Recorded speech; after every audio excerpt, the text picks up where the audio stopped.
आपका स्वागत है। अपनी रेसिपी बनाने के पहले सबसे पहले मैं आपका मुंह मीठा कराना चाहती हूँ। अब आप सोच रहे होंगे कि भाई ये किस खुशी में मुंह मीठा करा रही हैं, कौन सी बात हो गई। तो आज है महावीर जयंती और महावीर जी का ये पसंदीदा भोग या प्रसाद क्या है, बेसन के लड्डू, जिसे हम मगर या मगदर के नाम से भी हम जानते हैं। ये उन्हें बहुत ही पसंद है। तो बस चलिए अब इसी लड्डू को आज हम अपनी रेसिपी में रखते हैं और बनाते हैं मगध के लड्डू। यहाँ पर हमने 200 ग्राम बेसन, जिसे पहले ही हमने चलनी से छान लिया है, 225 ग्राम चीनी का बूरा लिया है। यहाँ पर चीनी नहीं लिया है, चीनी का बूरा लिया है, और 200 ग्राम हमने घी ली है। अब इसको बनाने के लिए सबसे पहले एक कढ़ाई लेते हैं और उसमें जो घी हमने लिया है उसको आधा घी हम उसमें डाल देते हैं और साथ में बेसन को डाल करके उसको भूनते हैं। इस लड्डू को बनाने की सबसे बड़ी खासियत ये होती है कि बेसन जितना अच्छा भुना रहेगा उसका रंग, उसका स्वाद बहुत उतना ही अच्छा आएगा, बहुत ही फोकस और सॉफ्ट बनेगा। मीडियम फ्लेम पर लगातार चलाते हुए बेसन को भूनते रहना है और ध्यान रखना है कि बेसन बिल्कुल भी कढ़ाई की तले पर न लगे। जब तक कि इसका रंग अच्छा गोल्डन ब्राउन न हो जाए, हमें तब तक बेसन को भूनते रहना है। जब तक बेसन भूनकर तैयार होता है, तब तक कुछ खास बातें हम बताते हैं बेसन के लड्डू के बारे में। बेसन के जो लड्डू होते हैं वो स्वाद के साथ साथ सेहत के लिए भी बहुत फायदेमंद होते हैं, और अगर इन्हें सीमित मात्रा में और सही तरीके से खाया जाए तो यह शरीर को भरपूर ऊर्जा और पोषण देता है। यहाँ पर हमें घी की मात्रा थोड़ी कम लग रही है। हम इसमें 2 चम्मच घी और मिला देते हैं। थोड़ा थोड़ा घी मिलाकर के भुनने से बेसन बहुत ही अच्छा भुनकर तैयार होता है। सबसे जरूरी चीज, प्रोटीन से भरपूर होता है। कैसे?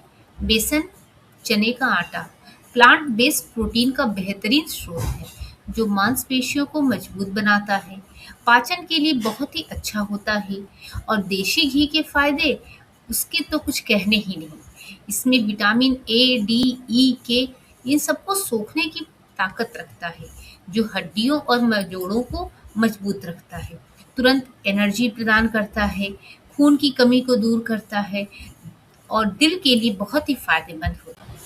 इस तरह से लगातार बेसन को भूनते रहने से उसका स्वाद और सुगंध तो बढ़ता ही है, साथ ही बेसन के अंदर का जो कच्चापन होता है वह दूर हो जाता है और एक नटी फ्लेवर, एक सौंधापन सा आता है।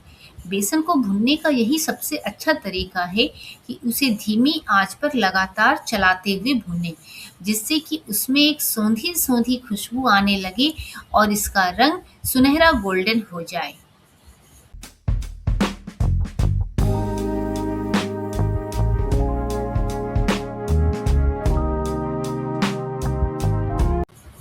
बेसन भूनते भूनते घी छोड़ दिया है। अब लगता है कि यह लड्डू बनने के लिए तैयार हो गया है। कढ़ाई अभी बहुत गर्म है, तो इसको अब हम गैस को बंद कर देते हैं और इसी कढ़ाई की गर्मी पर 2 मिनट 3 मिनट तक के लिए बेसन को और हम भून लेते हैं।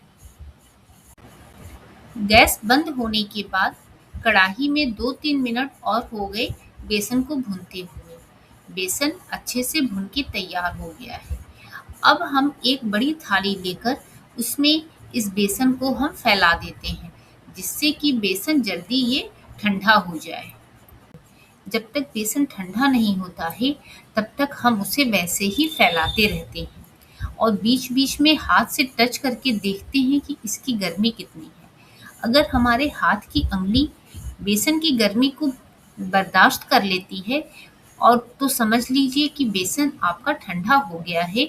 अब इसमें चीनी मिलाने की ज़रूरत है। यहाँ पर हमने चीनी का बूरा लिया हुआ है।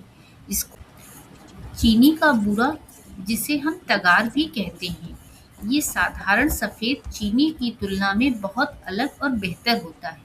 मिठाइयों को दानेदार टेक्सचर भी देता है, लेकिन खासियत ये है कि पिसी चीनी की तरह से यह नमी नहीं छोड़ता है। इसमें एक अच्छी सोंधी खुशबू और स्वाद आता है। ये बहुत ही फायदेमंद भी होता है। लड्डू बनाने के लिए बेसन हमारा पूरी तरह से तैयार हो गया है। अगर फिर भी आपको ये लगता है कि हमारा लड्डू बहुत ही ज़्यादा सूखा-सूखा है, तो आप इसमें ऊपर से 1 से 2 चम्मच घी मिला सकते हैं और इसे अच्छे से मिक्स कर लीजिए और बेसन की बॉल्स बना लीजिए। इसमें हमने ड्राई फ्रूट्स, इलायची पाउडर ये सब कुछ नहीं डाला है, क्योंकि हनुमान जी को तो बस केवल ये सिंपल सा मोदक ही पसंद आता है, तो इसलिए इसमें नहीं डाला। आप चाहें तो इसमें कुछ ड्राई फ्रूट्स, कुछ बादाम, काजू, किशमिश जो भी ड्राई फ्रूट्स हों वो भी आप इसमें डाल सकते हैं। बेसन के लड्डू बनकर तैयार हैं। बहुत ही स्वादिष्ट और बहुत ही सॉफ्ट लड्डू बनकर तैयार हुए हैं।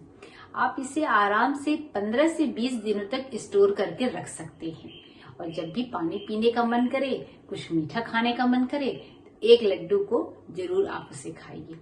आपको हमारी यह रेसिपी अगर पसंद आती है तो उसे लाइक करिए, शेयर करिए, कमेंट करिए, लेकिन घंटी बजाना मत भूलिए।